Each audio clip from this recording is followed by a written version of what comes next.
In a quiet Nebraska farm town, Dale Morrison had learned to live without light after sunset. A retired Navy SEAL, he had survived war, but not the sudden loss of his wife, Adele. Only Ezra, her old black German shepherd, stayed beside him like a promise that refused to leave. Then one October morning, Ezra stopped acting like a dog waiting on a porch. He stared toward an abandoned cornfield where no one was searching anymore. Dale followed him through the dry rows and found a forgotten Vietnam veteran still holding on. Stay with this story, and when it's over, tell me where you're watching from and what Ezra's loyalty made you feel. By the time Dale Morrison came back to Mercer's Bend, the corn had turned the color of old brass. It stood for miles across the Great Plains of Nebraska, dry and waiting, the stalks rattling whenever the wind moved through them.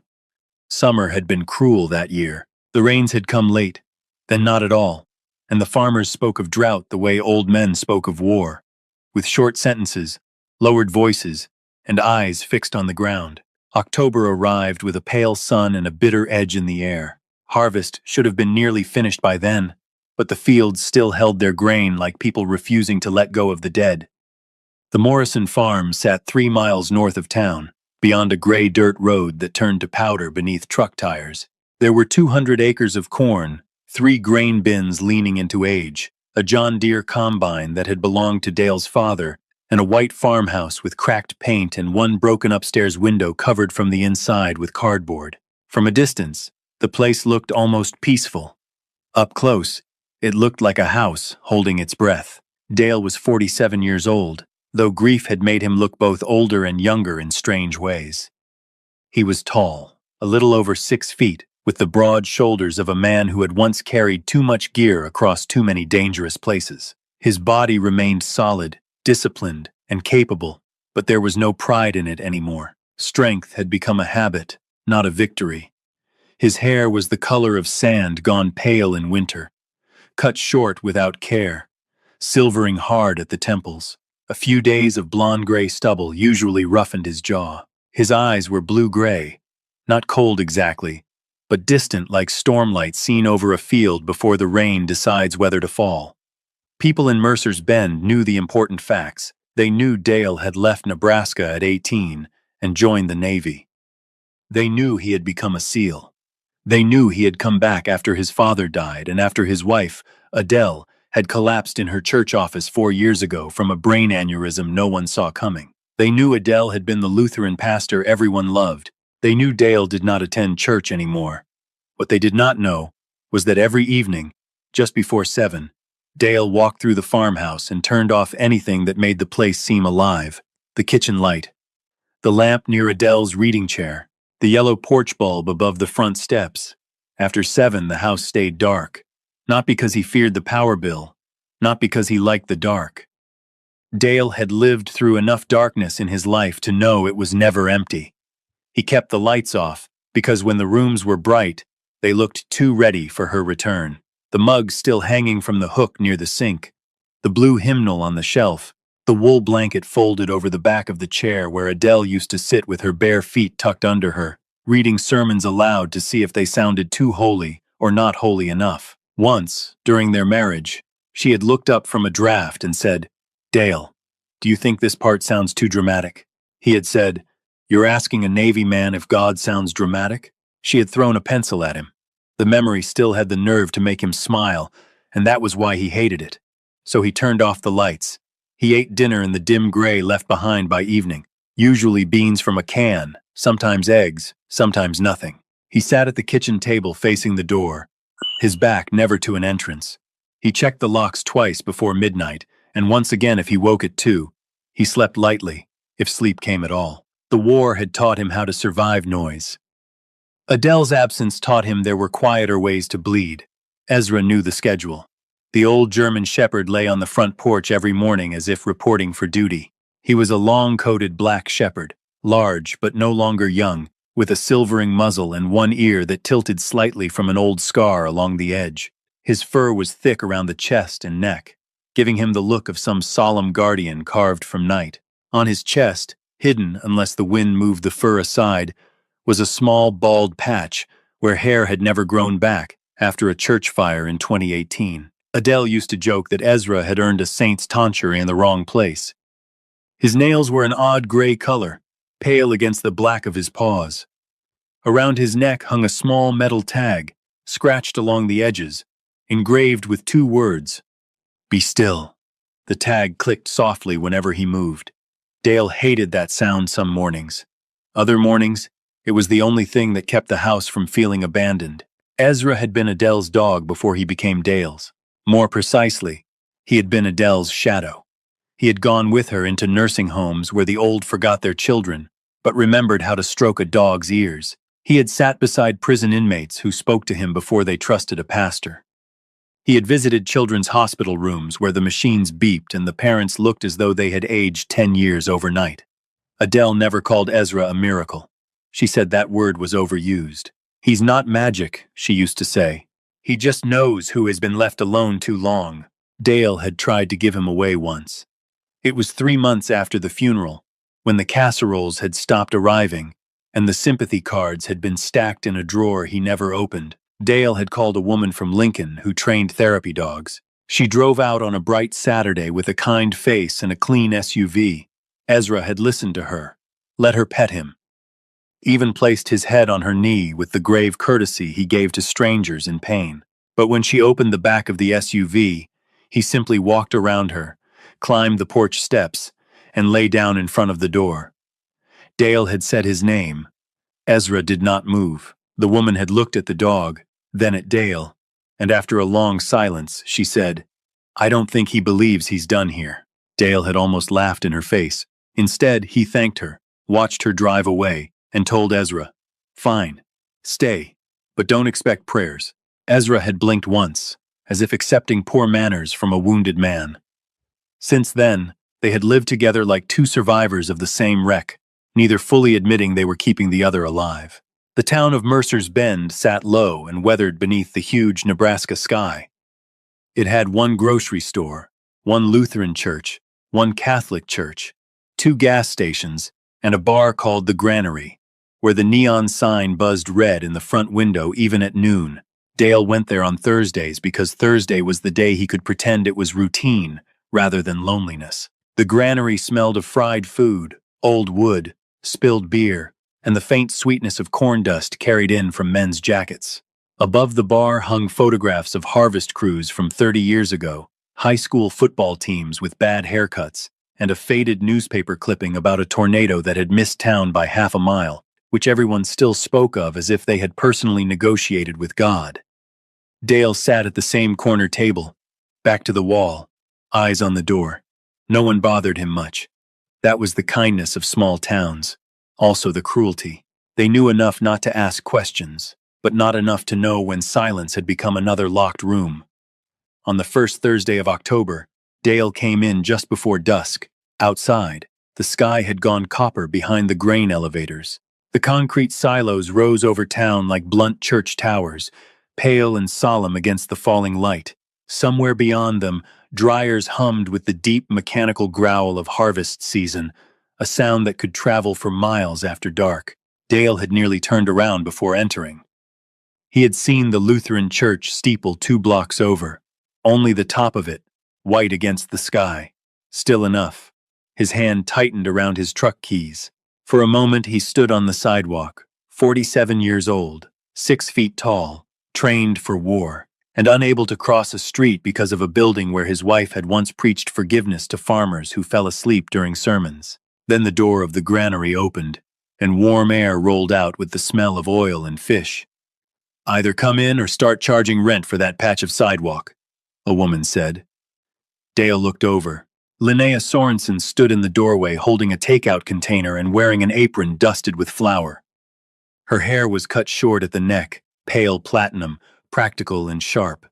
She had the strong arms of someone who kneaded bread before sunrise and carried sacks of flour without calling it exercise.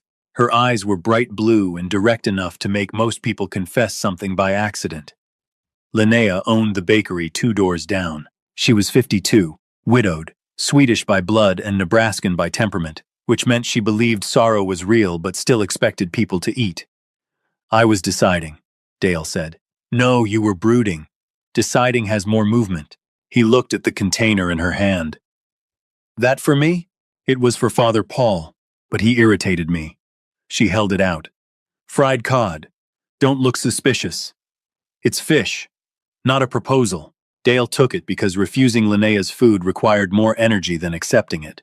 Inside the granary, he sat at his corner table. Linnea brought him a fork, though this was not her bar and no one had asked her to serve him. She set it down with the authority of a woman placing a verdict. You're too thin, she said. I'm not thin. You are for a man built like a barn door. He opened the container. Steam rose up, carrying salt, lemon, and pepper. His stomach tightened before it remembered hunger. Linnea stood there another second. Dale expected the usual careful question. How are you holding up? Have you thought about coming back Sunday? Do you need anything from us? The town had asked those things in the first year after Adele died. By the second year, they had stopped. By the third, they spoke to him the way people speak near a covered well respectfully, and from a distance. Linnea only said, eat. Dale looked up. She shrugged. The dead don't like the living skipping meals. The words were simple, too simple. They entered him before he could defend against them. For half a second, the bar blurred the neon, the old photos, Linnea's flour-marked apron, the fork in his hand. Dale looked down quickly and cut into the fish. Too much salt, he said. No. Your tongue's depressed. He almost choked. Not because the joke was especially funny, because laughter, rusty and unwilling, rose in his chest like something dragged out of a locked basement. It did not fully escape, but it came close enough that Linnea noticed. She smiled without making a triumph of it. That was what saved the moment. She turned away and called toward the bar. Marty, if he orders only coffee, bring him pie and lie about who paid. I can hear you, Dale said. That's why I said it loud. She left him with the food. Dale ate slowly, each bite feeling like an argument he was losing. Outside the window, the neon sign flickered red across the glass. Beyond town, the harvest lights were beginning to appear in the fields, white beams moving like slow ghosts between the rows. He remembered Adele saying once that Nebraska at harvest looked like the earth trying to give confession. He had teased her for that. Now he could not stop seeing it. When Dale returned to the farm, Ezra was waiting on the porch. The dog lifted his head as the truck rolled in, the metal tag at his collar giving its small, familiar click. Dale parked beside the machine shed and sat for a moment with both hands on the steering wheel. The farmhouse stood dark against the last blue of evening. 7 o'clock had passed. He had forgotten to turn the lights off because he had never turned them on. That should have pleased him. Instead, for reasons he did not want to examine, it made the house look less like a choice and more like a grave. Ezra came down the steps slowly, his black coat moving like shadow. He stopped beside the truck and looked up through the open window. You eat already? Dale asked. Ezra stared. That's not an answer. The dog's eyes remained fixed on him, deep brown, patient, almost irritatingly kind. Dale got out and walked toward the porch. At the door, he paused with his hand on the knob. Inside waited the dark kitchen, the silent chair, the mug on the hook, the kind of quiet that did not rest but watched. Behind him, Ezra's tag clicked once. Be still. Dale closed his eyes. Don't start, he whispered. The dog said nothing, which was one of his more effective habits. Dale opened the door and stepped inside. He did not turn on the overhead light. Not yet. But he did not move through the house immediately either. He stood in the doorway long enough for Ezra to slip past him and settle near the kitchen table, exactly where Adele used to drop crumbs of toast and pretend not to. The house smelled faintly of dust, old wood, and the cold beginning to gather in the walls. Dale hung his coat on the chair. Then, in the gray dark, he placed Linnea's empty container in the trash, rinsed the fork, and filled Ezra's bowl. Small tasks. Ridiculous tasks. The kind that kept a man from disappearing completely. Later, after checking the locks, Dale sat at the table facing the door. Ezra lay at his feet, one black paw touching the side of Dale's boot. Outside, the corn rattled under the night wind. The grain dryers groaned in the distance. The old silos stood against the stars like blunt stone saints. watching over a town that had learned to endure more than it ever learned to speak. Dale did not pray. He had not prayed in 4 years. But before sleep took him in pieces, he looked down at Ezra and said, very quietly, "She would have liked that fish." Ezra's tail moved once against the floor. It was not forgiveness. It was not healing. But in the dark house north of Mercer's Bend, it was something. And for one night, something was more than Dale had expected. The next morning came in pale and dry.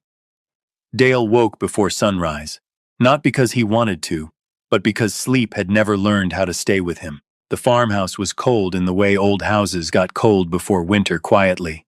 Through the floorboards, through the window seams, through the bones. Outside, a thin line of light stretched over the cornfields. The world looked unfinished. No birds yet. No engines yet. Only the long gray shape of the road, the leaning grain bins, and the endless rows of corn waiting for harvest. Dale made coffee strong enough to offend a priest. Ezra usually appeared at the kitchen door around that time, nails clicking on the wood, muzzle lifted toward the smell of breakfast he was not allowed to have. Then he would follow Dale to the porch and settle there with the solemn patience of an old church usher. But that morning, Ezra did not come to the kitchen. Dale noticed only after pouring the coffee. He stood still, listening. No nails, no collar tag, no old dog sigh from the hallway. "Ezra," the house answered with its ordinary silence. Dale set the cup down and walked to the front door. He found Ezra already outside, standing at the edge of the porch steps, body stiff, ears lifted, nose pointed north. The dog did not look back at him. That was the first wrong thing. Ezra always looked back. It was one of his habits, learned from years of walking beside Adele through hospital corridors and nursing home halls. He checked faces. He waited for people. He did not rush ahead unless something in the world required attention. Now he stood with his black coat ruffled by the wind, staring across the dry yard and past the machine shed toward the northern fields. Beyond Dale's land, beyond a sagging stretch of fence, the old Hawksworth property lay abandoned under the October light. The corn there had gone dry and wild, unharvested in patches after the tax seizure 2 years back. At the far edge of it, the cracked concrete silo rose above the rows like a watchtower no one had bothered to tear down. Dale followed Ezra's gaze. "Deer," he said. Ezra did not move. "Or a raccoon." "You're too old to start a war with a raccoon." The dog's right ear twitched, the scarred one. His nose worked the air. Then he stepped down from the porch and crossed the yard with a slow, deliberate pace. Dale stayed where he was. Ezra reached the dirt drive, stopped, and looked back, not at Dale's face, at his legs. Then Ezra gave a low sound, not a bark, not a growl. A thin, tight whine that seemed to come from somewhere deeper than the throat. Dale felt irritation rise first. It was easier than concern. "No." Ezra took 3 more steps toward the northern field. "Ezra. Ezra." The dog stopped again. This time he turned fully, came back, and caught the fabric of Dale's work pants gently between his teeth. Dale looked down. The grip was careful, not playful, not disobedient. Ezra tugged once, then released.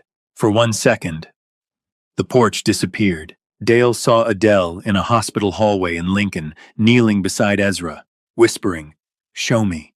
He had watched the dog do it a dozen times. A patient too proud to ask for prayer. A child too frightened to speak.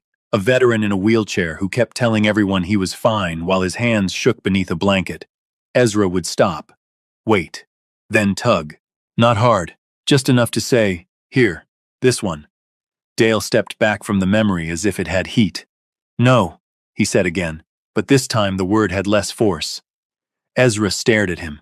The metal tag at his collar clicked once in the wind. "Be still." Dale turned away and went inside. He told himself he had work. The combine needed looking over. The north fence had been sagging since August. The kitchen sink still leaked if the handle sat wrong. There were 100 things more sensible than following an old dog's mood toward abandoned land. He drank half his coffee standing up. It tasted like rust. By 8 o'clock, he drove into town for diesel filters and a replacement belt he probably should have bought 2 weeks earlier. Mercer's Bend was awake by then. Trucks rolled past in dust-colored lines. Men in caps stood outside the co-op, discussing yields with the grim dignity of doctors around a sickbed. The air smelled of grain dust, exhaust, and something sweet from Linnea's bakery. A white flyer had been taped to the door of the hardware store. Missing person. Dale stopped before he meant to. The photograph showed an old man in a VFW cap, smiling unevenly at a picnic table. Thin face, pale eyes. One hand raised halfway, as though someone had caught him between waving and forgetting why he had lifted it. Theodore. Teddy. Hawksworth. 76. Last seen near Willow. Creek Care Home. May be confused. Marine Corps veteran. Contact Sheriff's Office. Dale read it twice. Behind him, someone said, "Poor Teddy." Dale turned. Marty from the granary stood on the sidewalk with a box of light bulbs tucked under one arm. He was a narrow man with a permanent squint and the posture of someone who had spent 40 years listening to other people talk across a bar. "They still haven't found him?" Dale asked. Marty shook his head. "Sheriff had folks out yesterday. Roads, cemetery, old rail line. Heard they checked the creek too." "Why the cemetery?" "That's where his wife's buried. Teddy used to talk about going there. Kept saying she was waiting." Marty shifted the box under his arm and lowered his voice, though no one nearby was listening closely. "Kid at the care home saw him heading toward County Road 6, or thinks he did. You know how it goes. One person says east, next person says highway, next thing everyone's looking where the first guess pointed." Dale looked back at the flyer. The old man's smile had the fragile bravery of a person trying to remain polite while disappearing. "Any reason he'd go north?" Dale asked. Marty frowned. "North? Toward Hawksworth land?" Dale said nothing. "That place is a mess. Nobody goes there unless they're behind on taxes or looking for tetanus."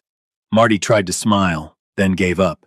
Sheriff Walt figured Teddy wouldn't cut across fields. Bad hip, bad memory, no coat worth a damn. The bell above the hardware door jingled as someone came out. Dale stepped aside, still looking at the paper. "His family?" he asked. "Daughter-in-law, Glenda. She's about worn down to the string. His boy died years back." Marty's voice softened. "Teddy was all right once. Quiet. Always paid cash. Never talked much about Vietnam, but the VFW boys knew." A pickup slowed at the curb. Two men inside were arguing over search grids and whether the sheriff needed dogs from Grand Island. Dale caught pieces of it, no manpower. Harvest week, checked the obvious places. Maybe he caught a ride. Then the truck moved on. Dale bought the belt and filters. He did not mention Ezra. He did not ask more questions. But when he stepped back outside, he looked north. The old Hawksworth silo was not visible from town, but Dale knew where it stood. He could see it in his mind. Cracked concrete, rusted ladder, corn grown too close. The kind of place people stopped seeing after it had been empty long enough. That was how things vanished in small towns. Not all at once. First people talked about them, then they talked around them, then they drove past without turning their heads. On his way home, Dale took County Road 6 instead of the shorter route. He told himself it was practical. He wanted to see where the search had gone. He wanted to know whether the boy's sighting made sense. Old habits. Nothing more. County Road 6 ran along the south edge of town, then bent west toward the cemetery. It was a reasonable place to search. Too reasonable. If a confused old man said he wanted his wife, that was where people would look. Dale slowed near Willow Creek Care Home. It was a low brick building with a flagpole, 2 maple trees, and flower beds already surrendering to frost. A young man in pale blue scrubs stood near the side entrance, smoking with the guilty speed of someone who knew he should not be doing it there. He had curly brown hair, too much exhaustion in his face for 20-something, and a plastic name badge hanging crooked from his shirt. Jonah. Dale knew that before he got close enough to read it. Small towns carried names faster than wind. The young man noticed Dale's truck and straightened as if expecting trouble. Dale rolled down his window. "You Jonah Pike?" The cigarette dropped slightly. "Yes, sir." "You saw Hawksworth?" Jonah looked toward the care home door, then back at Dale. His eyes were red-rimmed. I thought I did. That answer changed the air. Dale waited. Jonah swallowed. It was early. Shift change. I'd been on since the night before because Tessa called in sick. Mr. Hawksworth was upset after breakfast. Kept saying he had to report back. I got pulled to help Mrs. Lantry in room 12, and when I came back, he was gone. You saw him on the road? I saw someone in an olive jacket near the east fence. Jonah rubbed his thumb against the side of his nail. The skin there was raw. Moving toward County Road 6. I told Sheriff Brenner that, but I didn't see his face. Not clear. Dale looked past him. The care home's east fence ran toward the road, but north of the property, beyond a drainage ditch and a row of cottonwoods, there were fields. If a man cut through that low ditch, he could avoid the road entirely. Did he ever talk about Hawksworth land? Dale asked. Jonah shook his head quickly, then paused. What? He talked about a tower sometimes. Jonah looked embarrassed by the word. Said they had to get back to the tower before dark. I thought he meant Vietnam stuff. He said a lot of things like that. Dale's hands tightened on the steering wheel. A tower. Not a church steeple. Not a grain elevator in town. The old silo. Jonah noticed something in Dale's face and stepped closer. You think he went north? I think people go where their minds tell them they still have business. The boy looked stricken. I messed up, he said. Dale did not soften his voice. He did not harden it either. You made a tired guess. Jonah stared at the ground. Sometimes those are expensive. The words landed between them, heavy but not cruel. Jonah nodded once, as if accepting a sentence. Dale drove home with the radio off. At the farm, Ezra was waiting exactly where Dale had left him hours before, not on the porch now, but at the edge of the yard, facing north. The dog had not eaten the breakfast Dale set out. That angered him more than it should have. You're not Adele, Dale said as he got out of the truck. Ezra did not turn. You don't get to drag me into every broken thing within 10 miles. The wind moved through the corn. Dale stood in the yard with the hardware bag in one hand, feeling foolish and exposed, as if arguing with a dog had stripped him down to something less impressive than grief. Ezra finally looked back. There was no accusation in his face. That was the worst of it. No drama. No shining message from heaven. Just an old dog, tired and certain. Dale dropped the hardware bag on the porch. Inside the house, he opened the narrow cabinet above the washing machine and pulled down an old first aid kit. He checked the contents by habit. Gauze, tape, thermal blanket, antiseptic, shears. Some of it expired. Enough of it would work. He filled a canteen and a plastic water bottle, took his phone, took the compass from the drawer where his father had kept spare keys and fence staples, hesitated, then opened the gun safe and removed his father's old shotgun. Not for Teddy, if Teddy was out there. For coyotes, for feral dogs, for anything wounded and scared enough to make bad decisions. He put on his tobacco-brown chore coat and laced his boots tighter than usual. At the door, he paused. The house behind him was dim, quiet, full of unfinished things. The broken upstairs window, the sink leak, the chair, the old grief waiting with its arms crossed. Outside, Ezra had begun walking toward the north fence. Not fast, just far enough to make it clear he was done asking. Dale stepped onto the porch and locked the door behind him. The sound of the deadbolt seemed too loud in the morning air. He followed the dog across the yard, past the machine shed, past the place where Adele had once planted lavender that the drought had killed twice and she had replanted anyway. At the fence line, Ezra slipped through the gap beneath the lower wire. Dale stopped. To the north, the abandoned cornfield stretched in dry gold and shadow. The Hawksworth silo rose beyond it, cracked and pale against the sky, looking less like a tower now than a finger pointing at something no one wanted named. Dale looked back once at the farmhouse, then down at Ezra. All right, he said. One look. Ezra stepped into the corn. Dale followed. The stalks closed around them with a sound like paper bones. The corn swallowed them within 20 steps. One moment, Dale could still see the white farmhouse behind him, small and stern under the morning sky. The next, it was gone behind rows of dry stalks, taller than a man, their leaves curled into blades by drought. The field closed around him with a papery hiss, each stalk brushing his coat, each row looking exactly like the one before. Ezra moved ahead, not running, not pulling too far away. His black shape passed between the gold like a shadow with purpose. Every few yards, he lowered his head, worked the ground with his nose, then lifted his muzzle to test the wind. Dale followed with the shotgun broken open over one arm. He did not like being blind. In open country, distance was usually a gift. Nebraska gave a man sky, horizon, weather, warning, but inside the corn, the world narrowed to 6 feet in any direction. Sound changed. The wind came from everywhere and nowhere. The dry leaves scratched against one another until it seemed the field was whispering in a language made entirely of warnings. Dale stopped after the first 100 yards and turned back. The gap in the fence had vanished. Good, he muttered. Already stupid. Ezra looked back once. Dale took the compass from his pocket and checked north. Then he broke a stalk at shoulder height, bending it sharply so the pale inner pith showed like bone. 20 yards later, he did it again.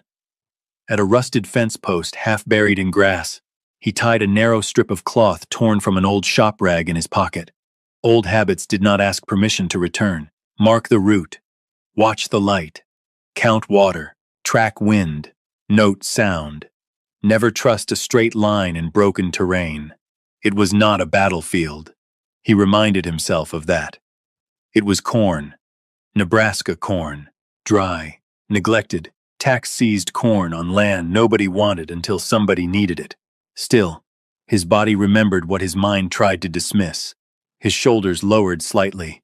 His breathing changed. His eyes stopped looking and started measuring. Ezra angled northeast. Dale checked the sun. The morning had cleared into a hard blue sky, but the light already had autumn's weakness. By late afternoon, the temperature would drop fast. The nights had been dipping close to freezing. An old man out here without shelter would not have much time. If he was out here, that thought followed Dale like an unwelcome second voice. If Teddy had gone north, if Jonah had seen wrong, if Ezra had a real trail, if this was anything other than a grieving man letting his dead wife's dog drag him into a field because the alternative was sitting in a dark house. Don't make me regret this, Dale said. Ezra ignored him, which Dale had begun to suspect was a spiritual discipline. They walked for nearly 40 minutes before Ezra lost the scent. The dog stopped in a flattened patch where deer had bedded down sometime in the night. He circled once, nose low. Then again, wider. He pressed into a row, backed out, crossed another, and stood still with his head lifted. Dale waited. In younger years, he would have pushed forward. Pick a direction. Force the problem. Action had always been easier than uncertainty. But Ezra was not hesitating from confusion. He was sorting. Dale forced himself to stand still. The dog turned south, took 5 steps, stopped, then came back. He moved west, sniffed a broken stalk, dismissed it, and returned to the flattened patch. His tail hung low, not frightened, but intent. Finally, he went to a clump of foxtail grass caught at the base of a rotted wooden post. His nose pressed into it. His whole body changed. Dale saw it. Not excitement. Recognition. He crouched beside him. There, caught on a splinter of old wire, was a thread of fabric, dull olive green, frayed at the edges. Dale pinched it between thumb and forefinger. It was not from farm canvas. Not from a tarp. Too soft. Worn cotton blend. The color of old military field jackets washed 100 times and never entirely clean. He held it near Ezra. The dog sniffed once, then looked north again. Dale stood slowly. All right, he said, quieter now. The word did not mean belief. Not yet. But it was no longer refusal. They kept moving. The field thickened as they crossed onto Hawksworth land. Dale could tell without seeing a boundary. The rows were uneven. Weeds had claimed the low spaces. Volunteer corn grew wild where last year's harvest had spilled. A plastic fertilizer jug lay crushed between stalks. Farther in, the ground dipped unexpectedly, and Dale nearly twisted his ankle in a rut hidden beneath leaves. He marked the place with another broken stalk. The old Hawksworth silo appeared and disappeared above the rows whenever the ground rose. It was closer now. Pale concrete cracked in vertical lines, the rusted ladder running up one side like a spine. Someone had once painted the family name near the top. Only the ghost of the letters remained. Hawksworth. Dale remembered Teddy's name from the flyer. He remembered Marty saying the old man had once paid cash and said little. That seemed to be the way men of a certain generation survived, by becoming polite furniture in public rooms, useful, quiet, and rarely examined. Ezra paused at a dry wash and stepped down carefully. Dale followed, scanning the mud. There had been water here recently, maybe from irrigation runoff or a brief rain 2 days before. Not much, enough to darken the soil beneath the crust. Near the bottom of the wash, Dale saw a print. Not clear, not fresh enough for certainty. But there was a partial heel mark in the mud, and beside it, a drag where the toe had scraped. An old man's gait, maybe, or a farmer's. Or Dale inventing signs because he wanted the trip to make sense. He crouched, touched the edge of the print, and looked up at Ezra. The dog had already moved on. By noon, Dale had drunk only a quarter of his water. Ezra drank from his cupped palm when offered, then turned away before taking too much. Dale frowned at him. "Don't start acting noble. You're a dog." Ezra licked his nose once and continued. The field opened unexpectedly near the old silo into a patch of trampled weeds and rusted machinery. A collapsed tool shed leaned beside a concrete pad, its tin roof peeled back in one corner by wind. The door hung half open. Ezra went straight to it. Dale lifted one hand instinctively, though there was no one to signal. He approached from the side rather than the front, keeping clear of the doorway until he could see inside. The shotgun remained angled down. The shed smelled of dust, oil, mice, and old rain. Light slipped through holes in the tin roof, striping the dirt floor. Broken seed sacks lay in one corner. A workbench sagged under rusted cans. On the floor near the wall, the dust had been disturbed. Dale crouched. A palm print. Not clear, but human. Fingers spread, as if someone had caught himself while rising or falling. Beside it was a muddy smear, a crushed candy wrapper, and a small dark circle where water had spilled and dried at the edges. Dale picked up the wrapper. Butterscotch. For no reason that made sense, the wrapper hurt him. It was such an old man thing to carry. Such a small defense against fear. A piece of sweetness in a pocket. A little yellow promise that the mouth could still remember comfort, even when the mind wandered through war. Dale stood with it in his hand. The shed seemed suddenly occupied by the shape of a man who had been there but was no longer there, sitting against the wall, breathing hard, trying to remember why the world smelled like dust instead of jungle rot, holding a helmet or a coat or whatever object kept the dead from leaving him entirely. Ezra sniffed near the wall, then pressed his nose to a shallow dent in the dirt. He gave one soft huff. Dale looked at the water stain again. Teddy had been here. Not certainly enough for a court. Certainly enough for a man following a dog. And that changed the story. Teddy had not spent 3 days lying helpless in a ditch. He had moved, hidden, rested, maybe drunk from an old canteen or a bottle, maybe eaten candy from his pocket. He had survived by accident, habit, and the stubborn machinery of a body that had once learned not to die when the world ordered it to.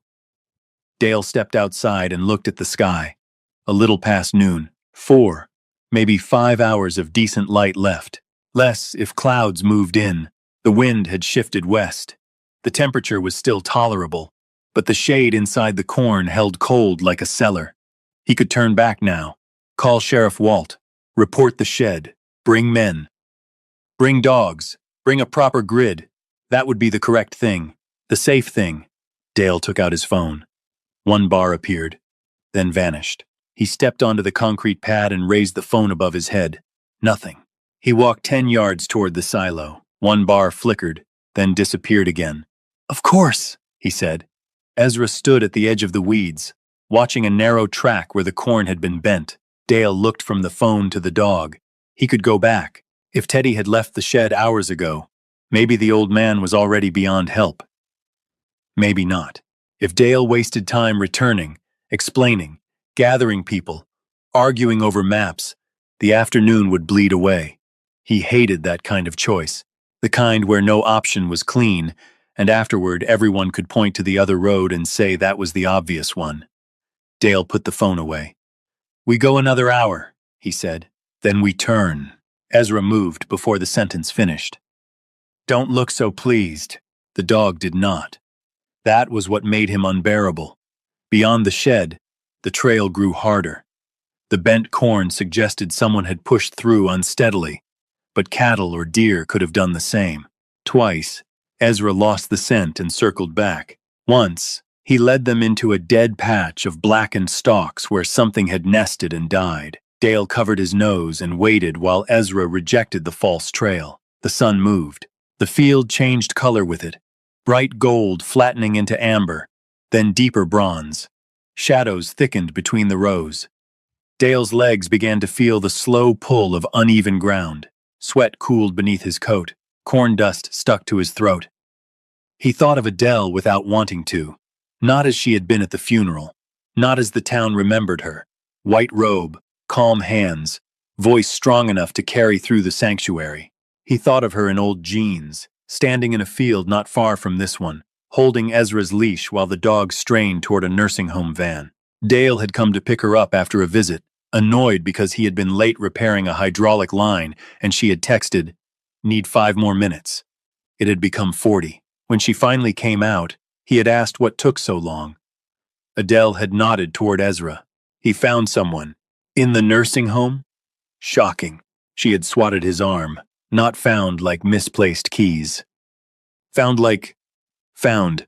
Dale had rolled his eyes, and she had smiled with that terrible gentleness that made mockery feel small. "He doesn't look for the loudest pain," she had said. "He looks for the loneliest."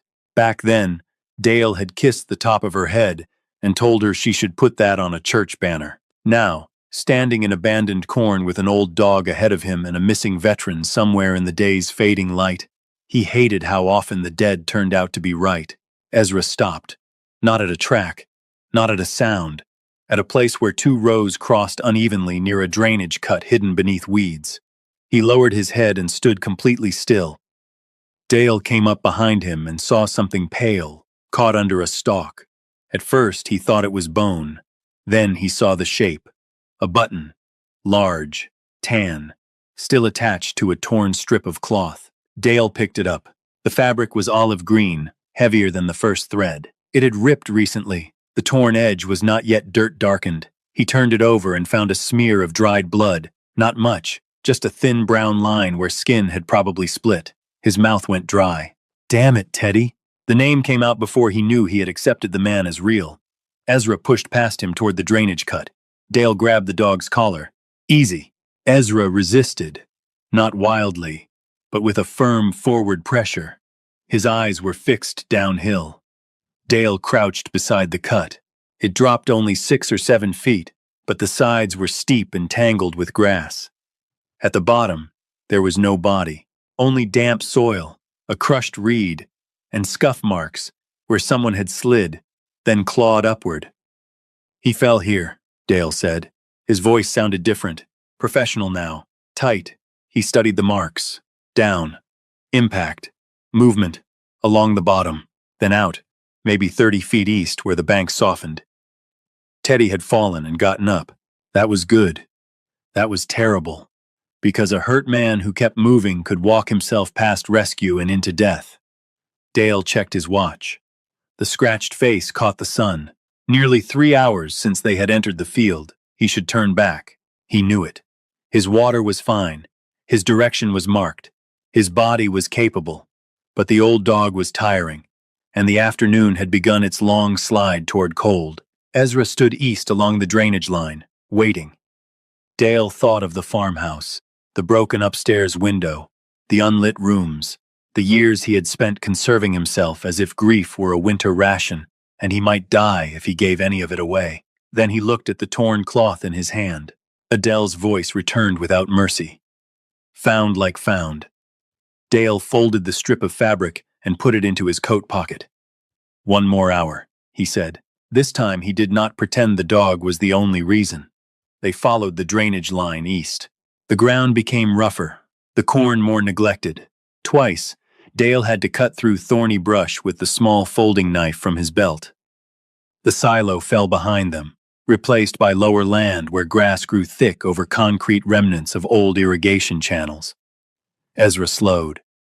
Dale noticed the change immediately. The dog's breathing grew heavier. His back legs had stiffness in them now, the morning strength wearing down. Still, whenever Dale offered to stop, Ezra stood only long enough to drink, then pressed on. "Stubborn old preacher," Dale said. Ezra flicked an ear. The words surprised him. Not because they were clever, because he had not meant to speak them kindly. The field thinned near a line of cottonwoods. Beyond them, the earth dipped into a wider drainage area where old concrete structures lay half-covered by grass and weeds. Dale smelled damp before he saw it, a colder, mineral scent beneath the dust. Ezra froze. The dog's body lowered, not in fear, but in focus, so complete that even the wind seemed to move around him. Then he gave one bark, short, deep, final. Dale felt the hair rise at the back of his neck. Ezra moved toward a strip of concrete nearly hidden under foxtail and wild grass. At first it looked like a foundation. Then Dale saw the angle, the drop, the way weeds grew over the lip, an old drainage channel. "Ezra, wait." The dog did not wait.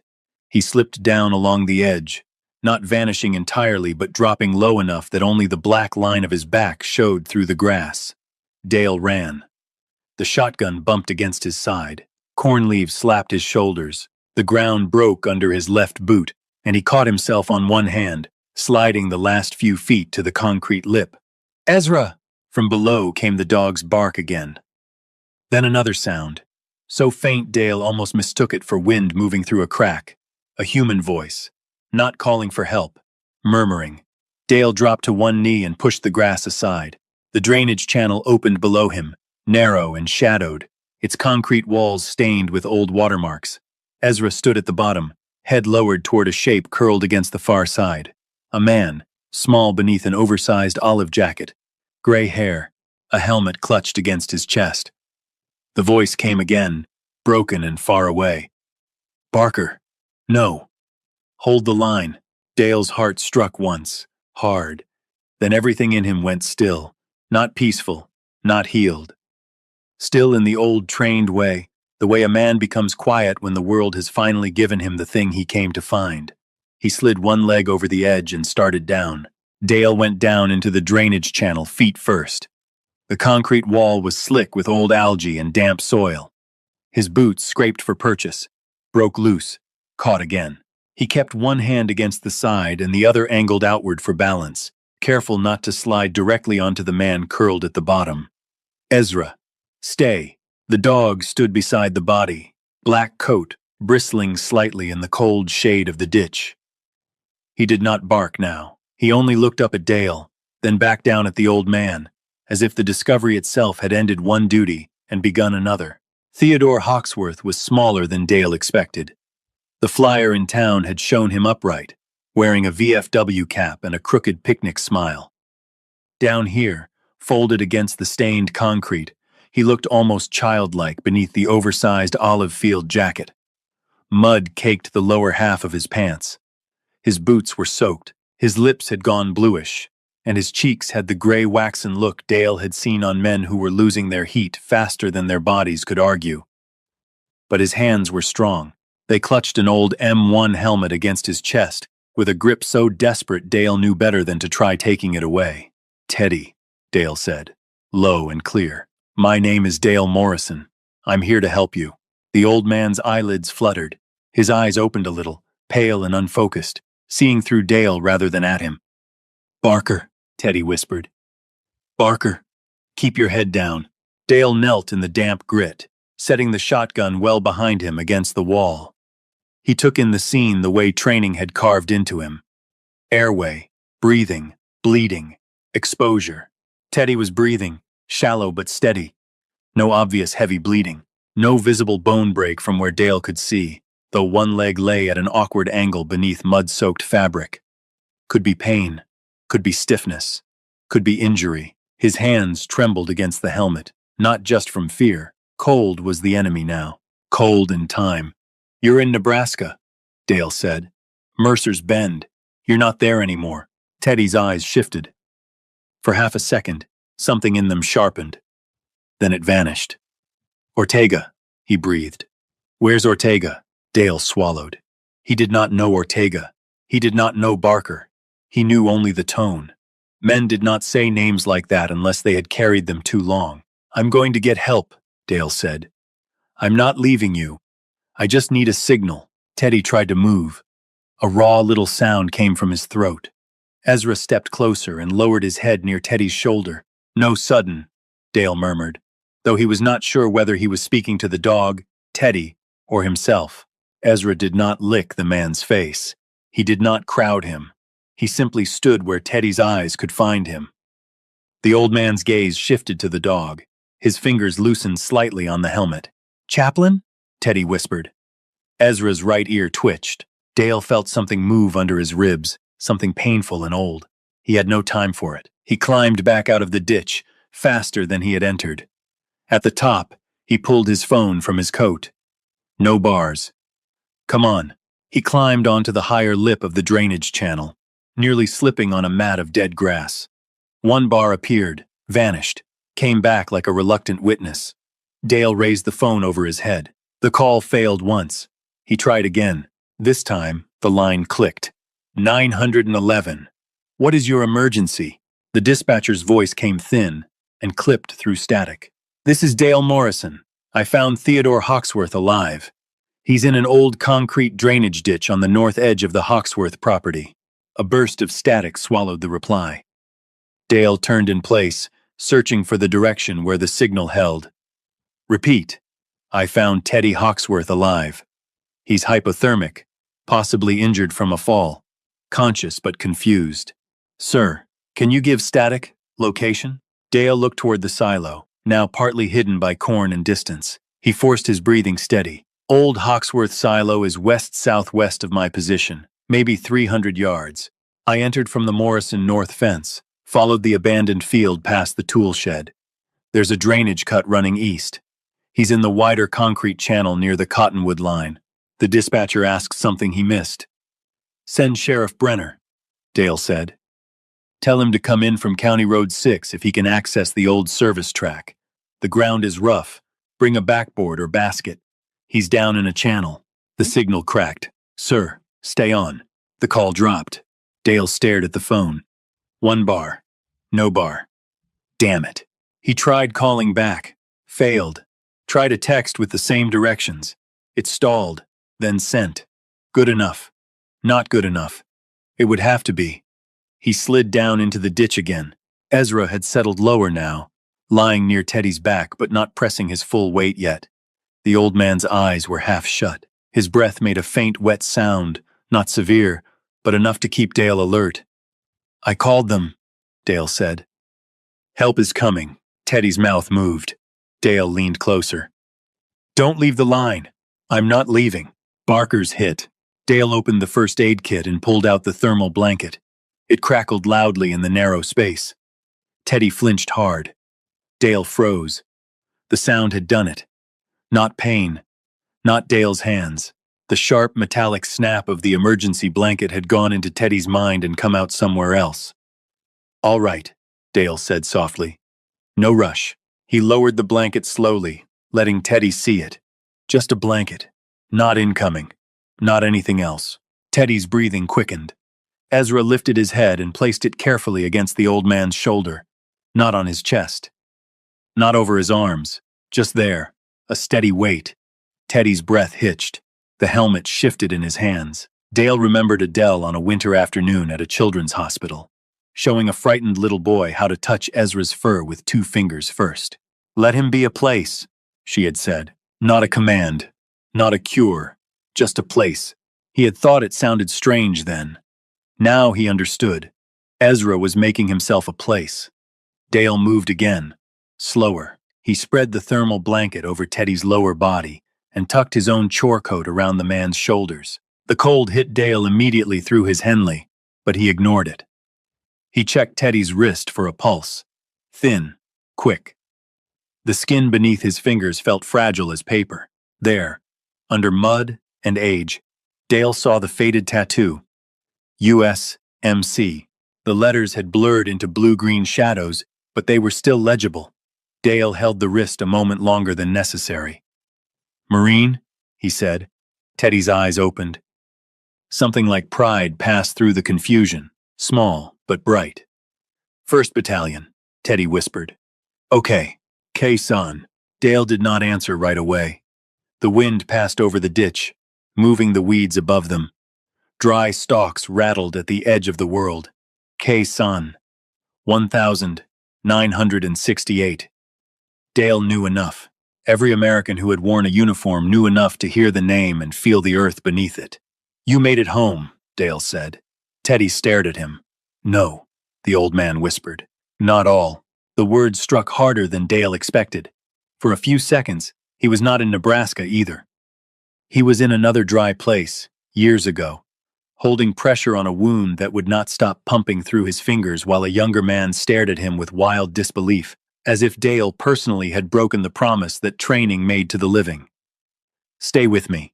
Stay with me. I'm going to wet your lips. Small amount. Don't gulp." Teddy resisted at first, turning his face away like a child refusing medicine. Then Ezra shifted, and the old man's attention followed the dog.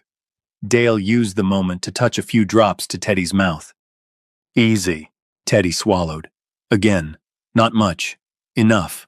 Time stretched strangely after that. Dale kept Teddy talking when he could. Quiet when talking agitated him. He asked simple questions. Name, pain, cold. He did not ask about Vietnam. He did not ask about Barker or Ortega. Those names were not doors to be kicked open. Above the ditch, the sun slid lower, changing the color of the weeds from yellow to copper. The cold rose from the concrete. Dale tried the phone twice more. Once, a call connected for 3 seconds, just long enough for him to hear the dispatcher say, "Units, en route." Then it died again. Teddy drifted. At one point, his hand shot out and grabbed Dale's wrist with surprising strength. "Don't take it," he said. Dale looked at the helmet. "I won't. They said leave it." "I won't. They said dead men don't need." His voice broke. Dale leaned closer, not touching the helmet, not touching the grief attached to it. Then they were wrong. Teddy's eyes found him. For the first time, he seemed to see Dale not as a shadow from some battlefield, but as a man kneeling in the ditch with him. Dale continued, voice rougher than he intended. "If it belongs to them, it stays with you until you say otherwise." Teddy's grip slowly loosened. Ezra's tag clicked as the dog adjusted against him. "Be still." The sound was tiny. In the concrete channel, it landed like a bell. By the time Dale heard engines, the sky had begun turning violet at the edges. At first, he thought it was another memory, some machine from Teddy's war bleeding into the present. Then came voices, real ones, muffled by corn. "Dale." Sheriff Walt Brenner's voice carried over the field with the worn authority of a man who had spent decades calling cattle, children, and drunk farmers out of places they should not have gone. "Here," Dale shouted. Drainage channel. Flashlights appeared above the lip a minute later. Walt Brenner looked down first, broad face red from the cold and the rush, silver mustache moving as he cursed under his breath. His tan sheriff's jacket was dusty, and his hat sat crooked, as if he had put it on while running. Behind him were 2 EMTs with a rescue basket, and 3 farmers Dale recognized by shape more than face. Men of Mercer's Bend always seemed to arrive in caps, work coats, and gilt when the emergency was bad enough. Linnea appeared behind them, carrying a thick wool blanket against her chest. She was breathing hard. Her bakery apron was gone, replaced by a spruce green sweater and a gray coat thrown over it. Her short platinum hair had come loose in the wind, and for once, she had no joke ready. Her eyes went from Dale to Teddy to Ezra. Then she said quietly, "Oh Lord." Dale did not know whether she meant it as prayer or punctuation. Walt crouched at the edge. "Morrison? He's stable, hypothermic, conscious off and on, possible leg injury, don't know about head trauma." He fell at least once, maybe more. Ambulance is at the service track. Ground's too rough past that. Walt looked toward the EMTs. Let's move careful. The rescue became a choreography of small commands. Dale gave what he knew, then got out of the way when the EMTs came down. That was harder than he expected. His body wanted to keep control because control had kept Teddy alive so far. But another kind of discipline was stepping back when the right hands arrived. Ezra did not want to move. When one EMT reached toward Teddy, the dog lifted his head and gave one low warning sound, not aggression, only refusal to let the old man be startled. Ezra, Dale said. The dog looked at him. They're helping. For a long second, Ezra remained still. Then he rose, stiffly, and stepped back to Dale's side. The EMT, a young woman with a brown braid tucked into her collar, glanced at the dog and said, "Good boy." Ezra accepted this with grave professionalism. They stabilized Teddy as best they could, wrapped him, lifted him into the basket. He moaned once when they moved his leg but did not cry out. His hands clamped harder around the helmet. "Sir, we need to secure your arms," the EMT said. Teddy panicked. No, Barker." Dale stepped in before the panic could become a fight. "Let him keep it," he said. The EMT hesitated. He keeps it." Walt looked at Dale, then at Teddy's face. "Work around it," the sheriff said. They did. As they lifted Teddy toward the lip of the channel, Jonah Pike appeared above, pale as flour beneath his messy brown curls. He stood apart from the others, shoulders hunched, his blue care home shirt visible under an unzipped jacket. He looked young enough to break. When Teddy came into view, Jonah put one hand over his mouth. "I told them wrong," he said. No one answered. Maybe no one heard. Dale did. He climbed out after the basket, mud on his knees, cold deep in his hands. Jonah stared at him as if waiting to be struck. Dale had enough anger in him to do it with words. But looking at the boy, he saw only exhaustion wearing a human face. "You told them what you thought you saw," Dale said. Jonah's eyes filled. "It wasn't enough." "No," Dale said. "It wasn't." The boy flinched. Dale looked toward the basket being carried through the weeds, toward Linnea laying her blanket over Teddy despite the EMT already having one, toward Walt walking beside them with his head low. "Next time," Dale said, "say what you know, then say what you don't." Jonah nodded hard, once. It was not forgiveness. It was instruction. Sometimes that was the first mercy. At the service track, the ambulance waited with its rear doors open, red lights pulsing across the corn. The field flashed blood-colored, then dark, then blood-colored again. Men stood aside as the EMTs loaded Teddy. The old man stirred just before they pushed the stretcher in. His eyes opened. His grip on the helmet tightened. Dale stepped close. Teddy's gaze moved over him, unfocused at first, then suddenly clear. The clarity lasted only a breath, but it was enough to change his face. The fear did not leave. It made room for recognition, one soldier looking at another across the years. Dale placed his hand gently on the rim of the M1 helmet. "I'll keep them with you," he said. Teddy's mouth trembled. "Barker," he whispered. "And Ortega," Dale said.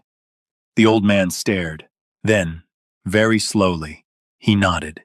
The ambulance doors closed. The red lights washed over Dale, over Ezra, over Linnea's worried face, over Sheriff Walt's bowed shoulders, over Jonah Pike standing silent at the edge of the track.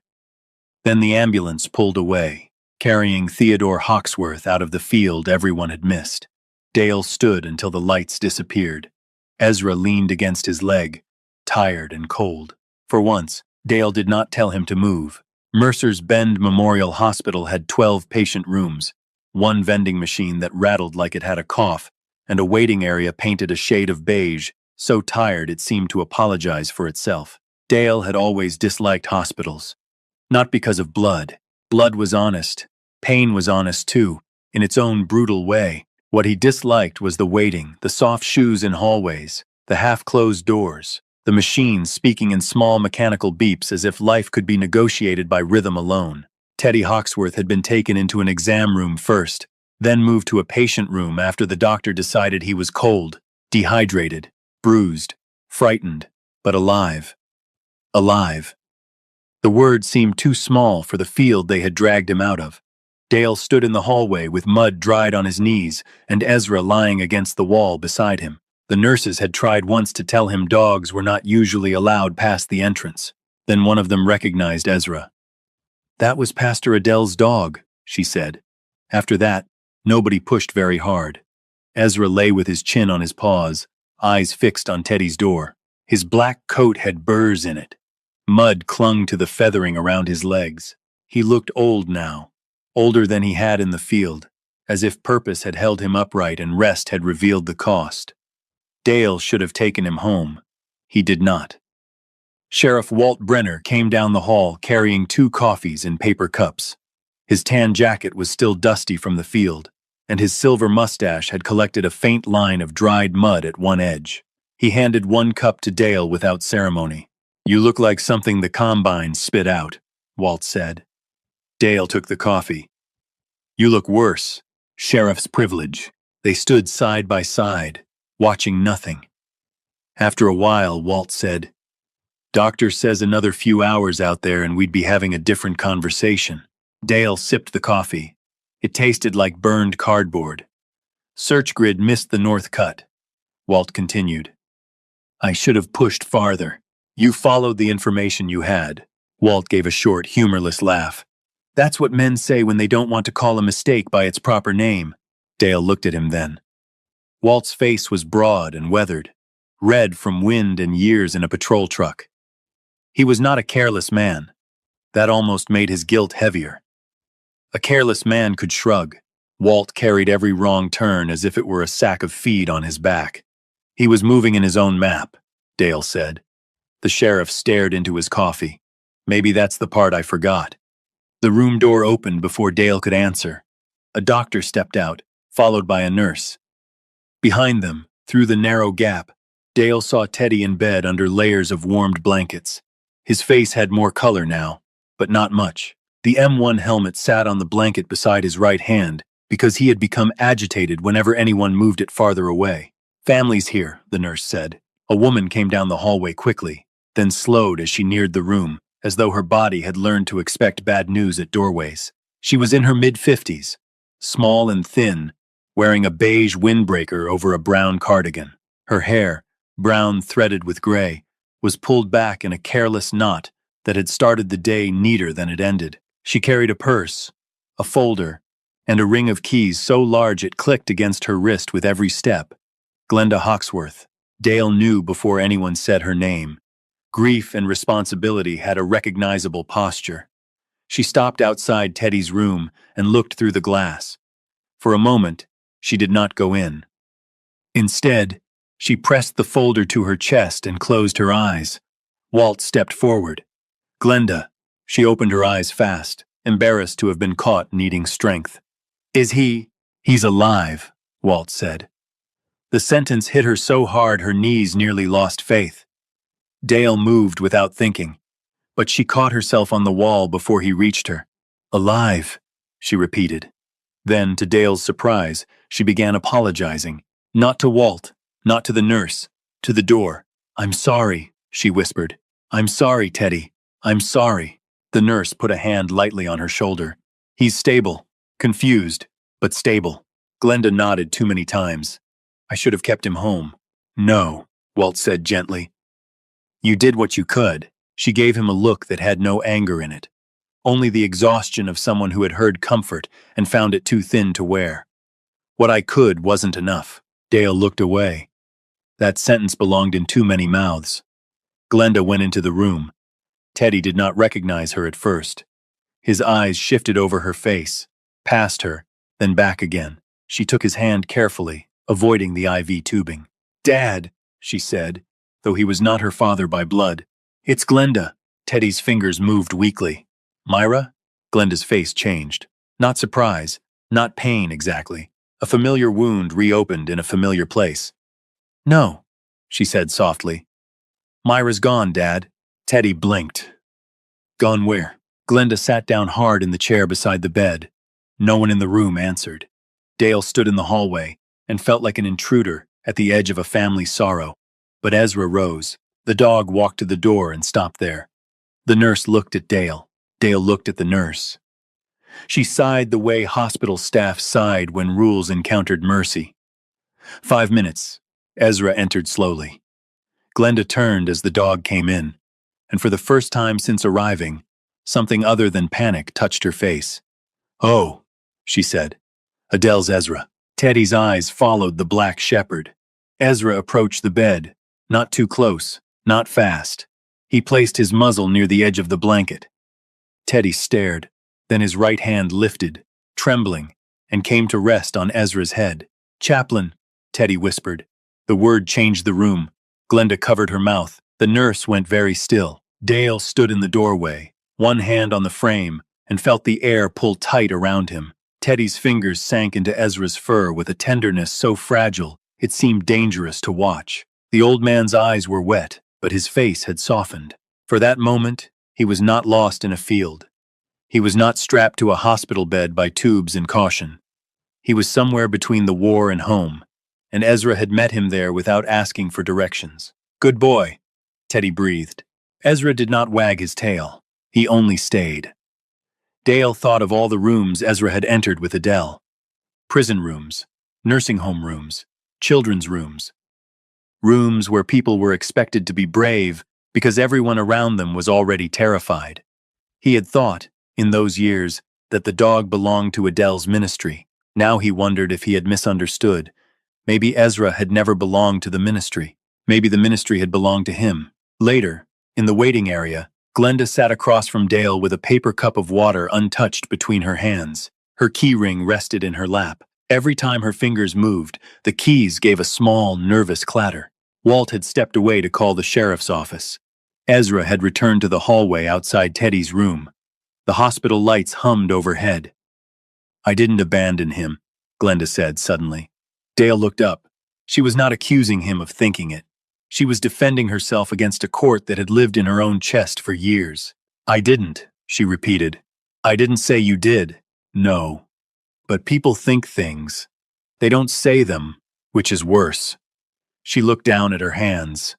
"They see an old man in a care home and think somebody got tired of loving him." Dale said nothing. Glenda's voice steadied because it had probably told this story only in fragments before. "My husband, Aaron, was Teddy's only child. When Aaron died, Teddy moved in with me. That was 10 years ago. At first, he just forgot little things. Coffee pot on. Bills in the freezer. Calling me Myra once in a while. A tired smile tried and failed. Myra was his wife. She could make pie crust so thin you could read the church bulletin through it. The smile vanished. Then he started leaving at night. Once I found him in the barn at 3 in the morning, saluting the wall. Another time he turned on the stove and forgot the pan. He kept saying he had to get back to his company before dark. She pressed her thumb against one key until it marked her skin. "I work at Dawson Pharmacy in the mornings and the crop insurance office 3 afternoons a week. I couldn't leave him alone. Couldn't afford the veteran memory unit in Lincoln." Willow Creek was the only place with a bed and a payment plan. Dale thought of Jonah's red eyes, the low brick building, the tired flower beds. "Wasn't enough," Glenda said. Her voice did not break. That made it worse. Dale looked toward Teddy's room. "No," he said. "It wasn't." Glenda flinched slightly, then nodded. People expected lies in hospital waiting rooms. Dale had never been good at them. "But that doesn't mean you didn't love him," he added. She stared at him. The keys went quiet. For a long moment, neither of them spoke. Somewhere down the hall, a monitor beeped. A nurse laughed softly at something behind the desk. Life continued its rude habit of continuing. Then Glenda bent forward, covered her face with both hands, and cried without sound. Dale stayed where he was. He did not touch her shoulder. He did not offer a phrase about everything happening for a reason. He had hated that phrase since Adele died. It made God sound like a man arranging furniture in a burning house. Instead, he sat across from Glenda and guarded the silence. It was the only decent thing he knew how to do. Jonah Pike arrived just before evening. He entered through the main doors with his care home polo under a jacket. hair damp from either a shower or panic. He had the look of someone who had rehearsed a speech in the truck and lost every word at the first sight of the person who mattered. Glenda saw him and stood. Jonah stopped 10 feet away. "Mrs. Hawksworth," he said. She looked older as she faced him. "I'm sorry," he said. The words came out small. Glenda's mouth tightened. "Jonah, I should have checked the north side. I should have told Sheriff Brenner I wasn't sure. I should have." "Yes," she said, the single word cut clean. Jonah took it. His eyes filled, but he did not look away. That counted for something, Dale thought. Not enough, but something. Glenda's keys shook in her hand. "I trusted that place," she said. "I had to trust that place." Jonah nodded. "I know. No, you don't. You go home after your shift." The boy's face crumpled. Then he forced it back together. "Yes, ma'am." Glenda looked toward Teddy's room. Through the glass, Ezra could be seen lying just outside the door again, a black shape under the hospital light. "My father-in-law thought he was going back to a war," she said, "and nobody knew how to stop him." Jonah swallowed. "I want to learn," he said. The words surprised everyone, including him. He looked at Dale briefly, as though borrowing courage from the instruction he had received in the field. "I mean it. I don't know enough. About dementia, about veterans, about any of it. But I can learn." Glenda stared at him for a long time. Then she looked away. "I'm too tired to forgive anybody tonight." Jonah nodded. "I understand." "No," she said. "You probably don't." He nodded again anyway. That, too, counted for something. At dusk, when the hospital windows reflected the hallway more than the outside world, a young woman in a dark clergy shirt came through the entrance carrying a worn leather satchel. Dale saw the collar first. His body reacted before his mind did. Shoulders tight, jaw set, breath shorter. The woman paused when she noticed him. She was in her 30s, with chestnut hair tied low at the back of her neck and a face that still looked too young for the amount of sorrow people likely handed her. But her eyes were steady, not forceful. Steady. "Dale Morrison?" she asked. He did not stand. "Depends who's asking." A small, careful smile touched her mouth. "Margaret Olson. I'm the pastor at St. Ansgar Lutheran." The name of the church passed between them like a match struck in a dry barn. Dale looked away. "I know who you are." "I thought you might. That why you came? Hospital rounds?" "Teddy was on our visitation list." She looked toward the patient rooms. "And Glenda called the church office." "Convenient." The word came out sharper than necessary. Margaret accepted it without flinching, which annoyed him. "I'm not here to corner you," she said. "Good. I'm here because there's something of Adele's at the church." The hallway seemed to narrow. Dale's eyes went back to her. Margaret held the satchel strap with both hands, as if to keep from reaching too quickly into a wound that was not hers. "When I came to St. Ansgar, there were boxes in the office storage room. Sermon notes, old visitation records, some correspondence. Most of it was church property. But there's a sealed envelope with your name on it inside one of Adele's pastoral files." Dale stood then, not quickly, not loudly, but all the air around him changed. "You read it?" "No. You read the file? I read enough to know it should be returned to you, that's all." "You waited 4 years?" "I've been here 8 months, Margaret said. "And I didn't know whether you wanted anything from that building." "I don't." "I understand." "No," Dale said, voice low. "You don't." For the first time, something like pain crossed her face. Not offense, recognition. "You're right," she said. "I don't." That stopped him more effectively than any sermon could have. Margaret reached into the satchel and took out a small manila envelope, sealed, his name written across it in handwriting he had not seen in 4 years. Dale Morrison.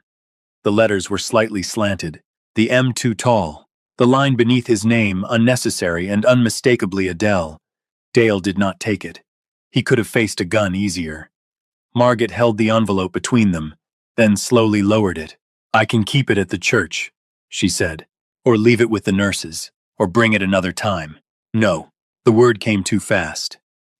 Margaret waited. Dale looked toward Teddy's room. Ezra lay there.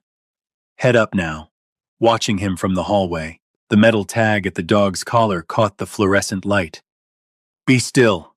Dale hated the words then, hated their patience, hated how they did not demand anything and therefore demanded everything. Keep it, he said. Margaret nodded once. I will. She placed the envelope back in her satchel. No argument, no disappointment pressed onto him, no holy look that turned his refusal into a lesson. That restraint unsettled him most. Before leaving, Margaret looked toward Ezra. He remembers everyone, she said softly. Dale's voice was rough. He remembers too much. So do some people. She left after speaking briefly with Glenda. Dale remained in the waiting area until the hallway emptied and the night shift took over. Walt offered him a ride back to the service track for his truck. Linnea appeared with sandwiches no one admitted needing. Jonah sat in a chair near the vending machine, elbows on knees, staring at his hands. At 10, Dale finally took Ezra home. The dog climbed into the passenger seat with effort, too tired to pretend otherwise. Dale shut the door gently. On the drive back to the farm, the fields lay black on both sides of the road. Harvest lights moved in the distance like slow, earthbound stars. Dale kept both hands on the wheel. He told himself he had refused the envelope. That was the fact. Simple, clean. But all the way home, Adele's handwriting traveled with him anyway. Dale Morrison, a name from the dead, waiting in a young pastor's satchel. Beside him, Ezra slept with his muzzle on his paws. Every time the truck hit a rough patch, the tag at his collar clicked softly in the dark. Be still. Dale did not pray. He did not turn toward the church road. He did not ask God why an old Marine had been found and Adele had not been saved. But for the first time in years, the questions did not stay buried where he put them. They rose with him through the black Nebraska fields, quiet and unwelcome, like men left behind calling roll in the dark. Teddy Hawksworth stayed in the hospital for 4 days. By the 5th morning, the doctor said what everyone had already begun to fear.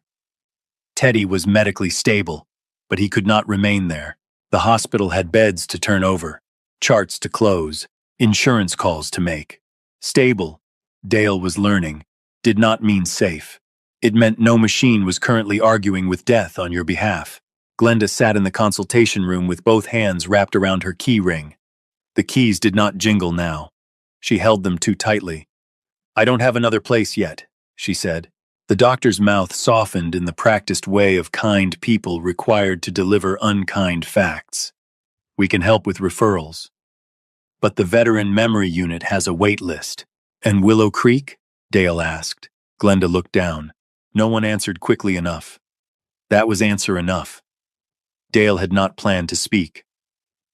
He had come because Ezra refused to stay home, because Teddy still became agitated when the dog was not near, because Dale had told himself he was only making sure the man did not vanish into paperwork after nearly vanishing in a field. But when Glenda's shoulders folded inward, something in Dale reacted before his caution could stop it. He can stay at my place. And every face turned toward him. Even Ezra, lying near the door, lifted his head. Dale almost took the words back. They hung in the air like a tool dropped from a height, waiting to see what they would break. Glenda stared at him. Mr. Morrison, I can't ask that. You didn't. You don't understand what it means. No, Dale said. I probably don't. That was the first honest part. The second came slower. But I've got a downstairs room. Wood stove works. No stairs if I move some furniture. Ezra's there. You need time to arrange something better. The doctor folded his hands. Mr. Morrison, dementia care is not simple supervision. I know. You don't, a woman said from the doorway. She entered without waiting to be invited, carrying a canvas medical bag, a clipboard, and the air of a person who had interrupted more foolishness than she could count. Marcia Keene was 59, short, solid, and built like she had been assembled from common sense and weatherproof parts. Her salt and pepper hair was cropped close to her head. Thin glasses rested low on her nose. She wore gray scrubs under a pale teal jacket, and her shoes squeaked faintly against the hospital floor. Dale had known her years ago. She had helped care for his mother near the end, back when his father still believed stubbornness could outvote illness. Marcia, Dale said. Don't Marcia me in that voice. She looked him up and down. You still think standing straight makes you qualified? Glenda blinked. The doctor suddenly became very interested in his paperwork. Marcia turned to Glenda. I'm the county community nurse. If this man does something stupid, I'll know before lunch. Comforting, Dale said. It was not meant for you. She set the clipboard on the table. If Teddy goes to the Morrison farm temporarily, and I mean temporarily, there are conditions, door alarms, medication schedule, no access to stove knobs without supervision, no unlocked exterior doors at night, daily vitals, hydration log, bathroom checks, Glenda signs consent, sheriff's office gets the address flagged in case he wanders, and Dale listens to instructions instead of deciding his military resume as a medical degree. Dale looked at her. Marcia looked back. There were men in the world Dale could intimidate by silence. Marcia Keene had vaccinated toddlers, argued with insurance clerks, and told dying farmers they were not allowed to drive tractors anymore. She was immune. You know how to pull people off a battlefield, she said. Caring for an old man with dementia is a different kind of battlefield. Less glory, more laundry. Dale glanced at Teddy through the glass. The old Marine slept with one hand resting on the M1 helmet. I can do laundry, Marcia snorted. God preserve us. But she began writing. By late afternoon, Teddy was brought to the Morrison farm in Glenda's sedan, with Dale following in his truck and Ezra riding upright in the passenger seat like a solemn escort. The farmhouse did not know what to do with visitors anymore. Dale had spent the morning clearing the downstairs sitting room. He moved his father's old recliner to the shed, rolled up a rug that curled at the edges, and dragged a narrow bed from the storage room. Dust rose from every object he touched, as if the house objected to being disturbed after years of mourning. The wood stove took 3 attempts to light. When the fire finally caught, the room changed. Not dramatically. Nothing in that house surrendered quickly. But warmth began moving through the floorboards. Shadows loosened. The glass of the dark windows reflected flame instead of absence. Teddy stood in the doorway, wrapped in his old field jacket, looking uncertain. This isn't base, he said. No, Dale answered. It's my farm. Teddy frowned. You Army? Navy. The old man considered that, then looked at Ezra. Chaplain came too. Yeah, Dale said. He outranks both of us. Teddy accepted this more easily than anything else. Linnea arrived before supper with 2 canvas bags and a pot wrapped in towels. She came through the kitchen door as if the house had invited her personally and Dale had simply failed to mention it. I brought soup, rye bread, coffee cake, and instructions not to argue. Dale took 1 bag. That last one edible. Not for you. She wore a spruce green sweater under her gray coat, and there was flour on 1 cuff. The cold had reddened her cheeks. She stepped into the sitting room, saw Teddy near the stove, and softened without becoming sentimental. Mr. Hawksworth, she said. I'm Linnea. I make bread and interfere in people's business when necessary. Teddy blinked. Myra? No, sir, but I can do coffee. That's better than most introductions, Dale said. Linnea gave him a look. Careful, I know where you keep the weak mugs. That evening, the Morrison kitchen held more noise than it had in years. Spoons against bowls. Marcia's instructions taped to the refrigerator. Glenda explaining pills. Linnea running water in the sink. Ezra's nails clicking between rooms whenever Teddy shifted.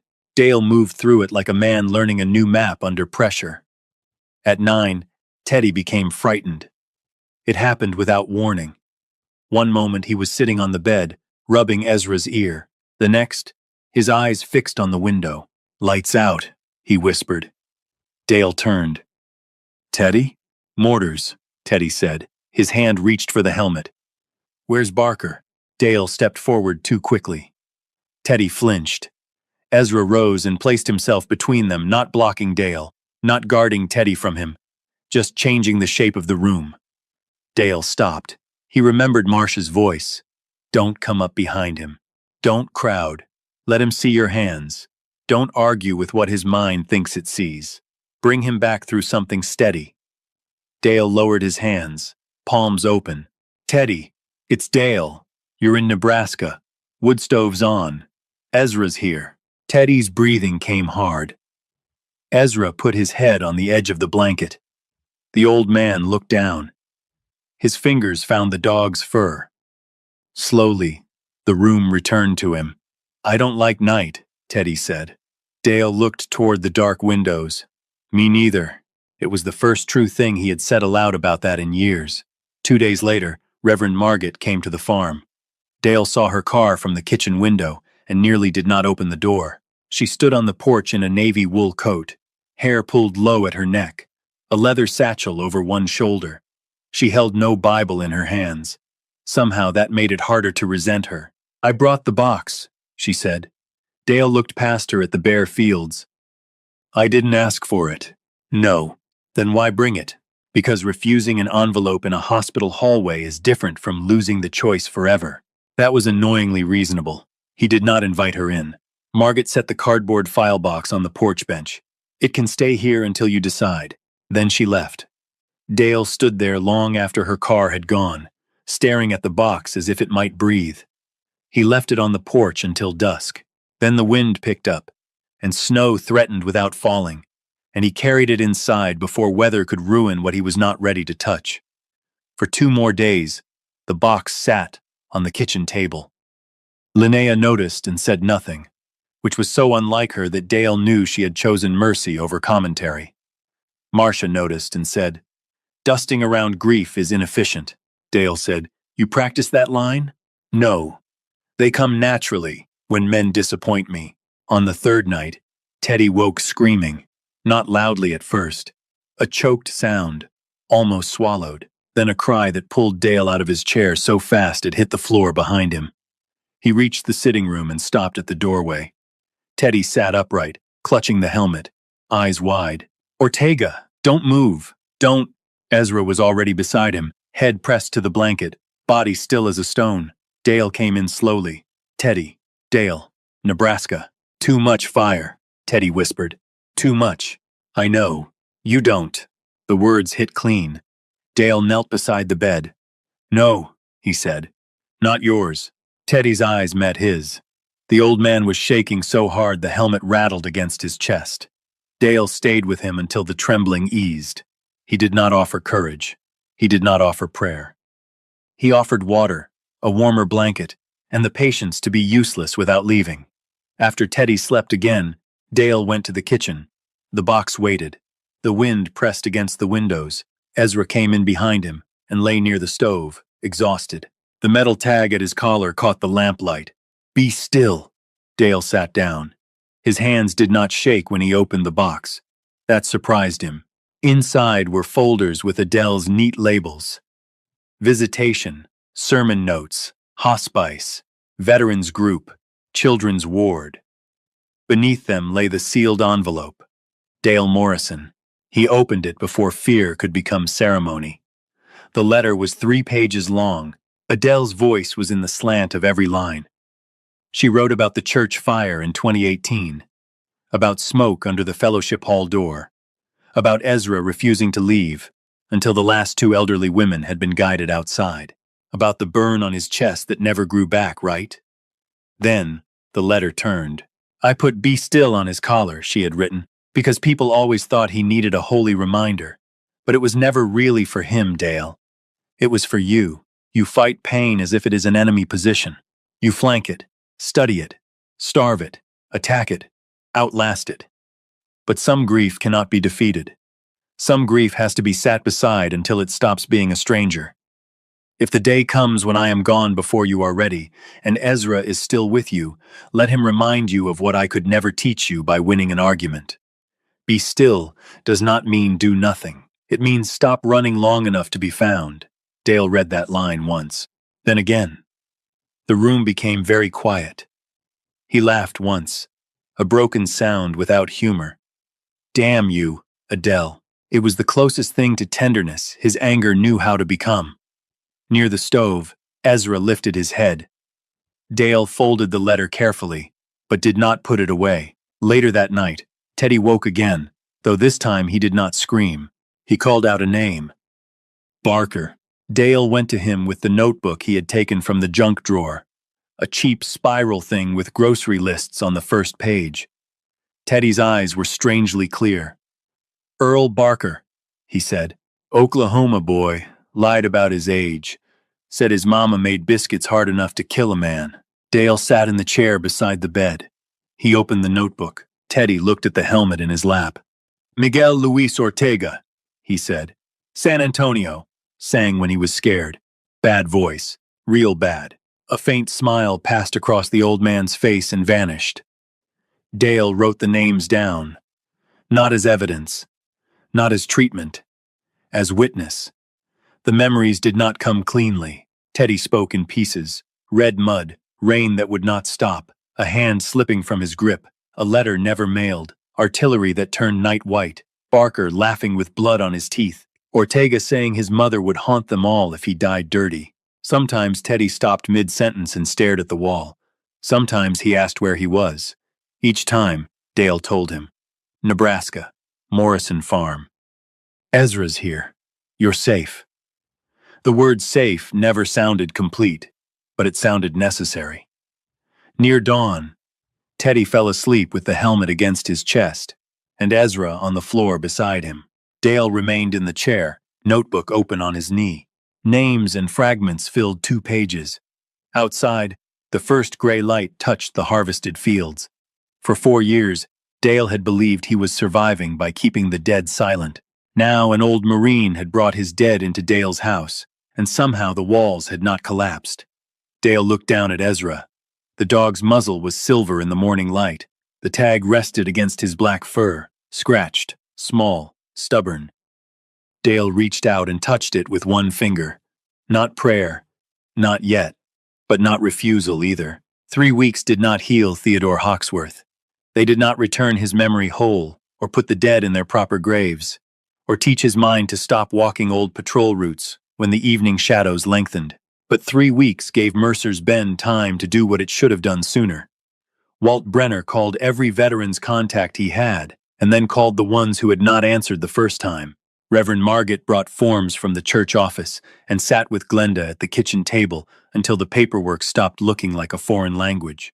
Marcia Keene made 3 phone calls in a tone so sharp Dale suspected entire bureaucracies had surrendered to less. The local VFW opened a small emergency fund. Linnea placed a coffee can beside the register at her bakery with a handwritten note that said, "For Teddy H. And don't be cheap if you ordered the cinnamon rolls." By the end of the first week, the can was heavy with folded bills, checks, and coins from farmers who did not look anyone in the eye when they gave. Jonah Pike came by the farm twice. The first time, he brought a notebook and stood on the porch like a boy waiting outside a principal's office. Dale almost sent him away. Then Teddy saw him through the window and asked if he was the new radio man, and Jonah, to his credit, did not correct him too quickly. He sat with Teddy for 20 minutes, listening while the old Marine talked about rain that had fallen 58 years ago. Jonah wrote down things that seemed to calm him. Dog nearby, helmet in reach. Do not say you're wrong. Never touch his shoulder from behind. Evening is hardest. The second time, Jonah brought a book about dementia care from the county library. He had underlined sentences in pencil. I know it doesn't fix anything, he told Glenda. Glenda looked at the book, then at the young man's bitten nails. No, she said, but it is better than an apology by itself. That was as close to mercy as she could come that day, and it was enough to keep him trying. The place they found for Teddy was not perfect. Dale no longer trusted that word when people used it about care.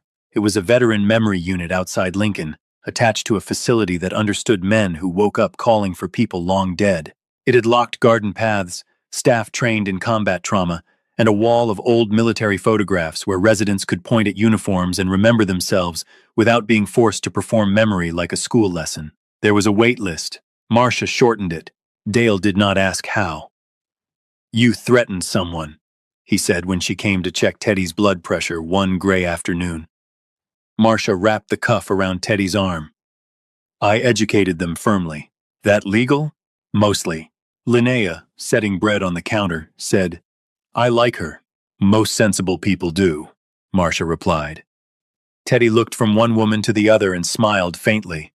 You two in command? Obviously, Linnea said. For the first time in days, Teddy laughed. It was small, dry, and gone quickly, but Dale heard it from the doorway and stood very still. He had learned not to grab at good moments. They were like birds near a fence line. Reached too fast and they vanished. On Teddy's last morning at the Morrison farm, frost lay silver over the cut fields. The harvest was nearly done. Where corn had stood like an army of dry spears, dark earth now opened in wide rows. The land looked exposed, humbled, but not dead. Crows picked through the stubble. A combine moved far off under the pale sun, slow and enormous, finishing what drought had delayed. Teddy sat beside the wood stove with the M1 helmet in his lap. Ezra lay at his feet, muzzle gone, almost white in the morning light. The old shepherd had taken to sleeping heavily after the long nights with Teddy. But whenever the Marines stirred, Ezra woke at once. Glenda arrived with Walt and a transport nurse from the facility. She had dressed carefully, as if neat clothes could hold her together. Her cardigan was buttoned wrong near the bottom. Dale noticed and said nothing. Teddy seemed to understand only pieces of what was happening. Moving out? He asked. Glenda knelt in front of him. Yes, Dad. Somewhere safer. I'll visit. I promise. He studied her face. Myra? Glenda inhaled. No. Glenda. Teddy's eyes wandered, then returned. Aaron's girl, he said. Her mouth trembled. Yes. He nodded, satisfied by that fragment of truth. Before they helped him stand, Teddy reached into the pocket of his field jacket. His fingers worked slowly, searching through cloth, old receipts, a butterscotch candy, and something metal. He held it out to Dale. It was a small Marine Corps insignia, worn smooth at the edges, the eagle and anchor dulled by years of handling. Dale did not take it at first. Teddy, you should keep that. The old man frowned, annoyed with the difficulty of what he was trying to say. You found me. Ezra found you. Teddy looked down at the black dog. Ezra raised his head. For a moment, the room seemed to arrange itself around the three of them. The old Marine with his war still alive in broken rooms of memory, the retired SEAL who had hidden from his own dead, and the dog who had never believed love, ended at the door of grief. Teddy pressed the insignia into Dale's palm. You came, he said. Then, after a long pause, he added, but he had the orders. Dale looked at Ezra. The dog's tag rested against his black fur. Be still. Dale closed his fingers around the insignia. Yes, he said. He usually does. When the car pulled away, Glenda sat in the back beside Teddy. She kept one hand over his. The M1 helmet rested safely in his lap. Dale stood in the yard until the vehicle turned past the machine shed and disappeared down the gray road. For a while, no one spoke. Walt cleared his throat first. You did good, Morrison. Dale looked at the empty road. Don't make it sound cleaner than it was. It wasn't clean. Walt adjusted his hat. Still good. Then he left too. Linnea stayed behind long enough to collect the coffee cups from the kitchen, because apparently grief did not excuse a man from dishes. You know, she said, rinsing one under the tap, your house has started smelling less like old wood and male stubbornness. What does it smell like now? Slightly less old wood and male stubbornness. Dale almost smiled. She looked at him sidelong. That was encouragement. I'll write it down. Please don't. Your handwriting is probably hostile. There it was again, that small rising in his chest. Not joy exactly. Not yet. But the muscle that remembered joy stretching after disuse. Linnea dried her hands on her red and white towel. I'm not Adele, she said. The sentence landed softly, but Dale felt its weight. He looked at her. Linnea folded the towel once, then again. I figured it might help if someone said it out loud. I'm not trying to be. Nobody could be. She had better theology and worse taste in winter boots. Dale's throat tightened. She liked terrible boots. Ugly enough to make angels file complaints, from what I've heard. This time, he did smile. Only a little. Linnea saw it and, mercifully, did not celebrate. I can bring supper Thursday, she said. You don't have to. I know. Then she put on her coat and left him with that dangerous little phrase, I know. Not obligation, not rescue, just choice. After she was gone, The house felt quiet again, but not the same quiet. Dale walked through the downstairs room where Teddy had slept. The bed was stripped. The wood stove held a low red heart of coals. On the small table beside the bed lay one forgotten butterscotch candy. Dale picked it up. He set it next to Adele's letter on the kitchen table. Two artifacts of survival, one sweet, one terrible. That afternoon, he repaired the broken upstairs window. He had meant to do it for years. The cardboard had become part of the house, a square of refusal fitted into the frame. He carried it down, folded and brittle, and threw it into the burn barrel. The new pane did not fit perfectly. He swore at it 3 times, cut his thumb once, and told Ezra not to look so judgmental. Ezra sat in the yard, tail moving exactly once. By evening, the window held. The next day, Dale cleaned out the front room closet, then his father's old newspapers, then 2 boxes of farm receipts from 1998. He did not touch Adele's clothes. Not yet. There were doors inside grief, and some still had locks he was not ready to test. But he dusted her reading chair. That was something. On the 3rd evening after Teddy left, Dale stood in the kitchen at 7:04 p.m. The light switch was beside his shoulder. Outside, the world had gone dark. The fields lay stripped and quiet beneath a thin moon. The farmhouse waited around him with its familiar shadows, offering the old arrangement. Darkness, silence, control. Ezra lay near the back door, watching him. Dale's hand rose, stopped. He thought of Teddy saying, "You came." He thought of Adele writing, "Stop running long enough to be found." He thought of Linnea at the sink, saying what she was not trying to be. He thought of Glenda's keys finally stilling in her lap. Then he turned on the kitchen light. Nothing holy happened. No voice came down from heaven. No wound closed. No answer arranged itself in gold across the wall. The old bulb flickered once, then held. Yellow light spread over the table, the sink, the worn floorboards, the folded letter, the butterscotch candy, and the dog by the door. Dale stood inside it as if warmth had a weight. Ezra lowered his head to his paws. The house did not become happy. It became inhabited. Thanksgiving arrived under a sky the color of pewter. Dale woke before dawn and nearly decided not to go. The invitation had come from Margaret through Linnea, then directly from Margaret in a note left in his mailbox. Thanksgiving service at St. Ansgar. No pressure. Back pews available. Ezra, welcome. He had read that last part 3 times. At 9, Dale put on a clean shirt, the brown chore coat, and his least battered boots. He stood before the mirror and looked at a man who seemed unconvinced by his own intentions. "You can still stay home," he told the reflection. Ezra appeared in the doorway.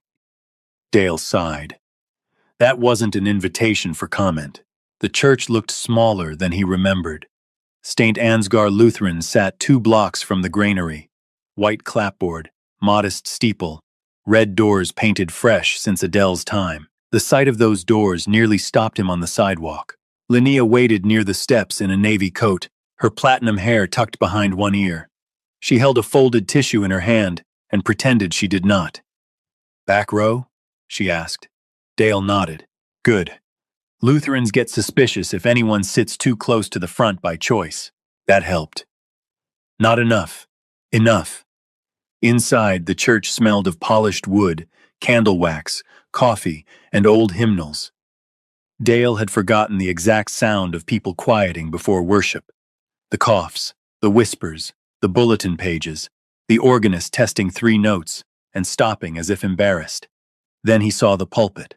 For one brutal moment, Adele stood there in memory, one hand resting on the wood, eyes bright with some joke she had not yet decided whether to include in the sermon. Dale's breath locked. He turned slightly toward the aisle. Ezra leaned against his leg. Not hard. Just enough. Dale looked down. The old dog did not look up. He simply stood, steady as a post. Linnea said nothing. That helped most of all. Dale walked to the last pew and sat. Ezra settled at his feet. Linnea sat beside him, leaving a careful inch of space that felt more respectful than distant. Near the front, Margaret stepped into place. She looked young beneath the high ceiling, but not small. Her voice, when she began, did not try to imitate Adele's. Dale was grateful for that. "Today," Margaret said, "we give thanks not only for what has been gathered, but for those who have been brought home. Some return from fields, some return from wars, some return from grief by inches, and some are still on the road." Dale looked down at his hands. The Marine insignia was in his coat pocket. He had not planned to bring it. He had brought it anyway. The first hymn began. The organ filled the room slowly, like breath entering old lungs. Dale did not sing. The words were familiar enough to hurt. Beside him, Linnea sang softly, not well, which made it bearable. Somewhere in the sanctuary, a child dropped a hymnal. Someone coughed. Life refused to become solemn enough for grief to feel in charge. Halfway through the hymn, Dale's throat closed.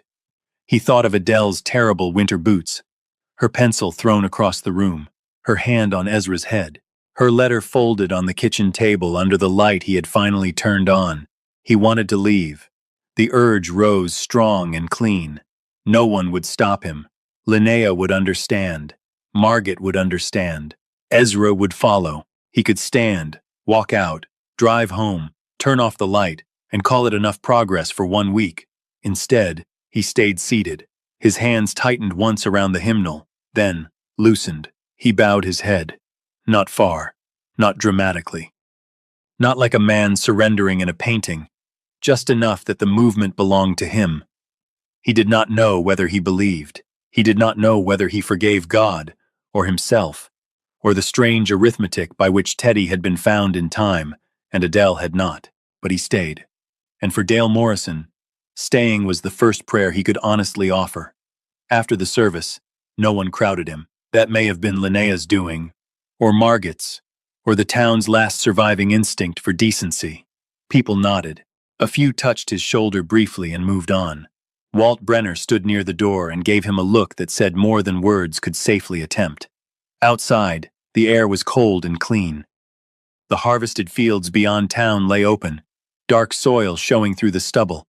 What had looked endless and impenetrable weeks before was now cut down, gathered, revealed. The land seemed wounded at first glance. Then Dale noticed the richness of it, the black earth turned upward, waiting beneath frost. Ezra stepped into the pale sunlight and shook himself. His tag clicked. Linnea stood beside Dale on the church steps. "You all right?" she asked. Dale watched the fields. "No." She nodded. "But I'm here," he said. Linnea slipped the folded tissue back into her pocket. "Here is underrated." Dale looked down at Ezra, then back at the road leading north, toward the farm, toward the house, with one new window and one light that might be on after dark.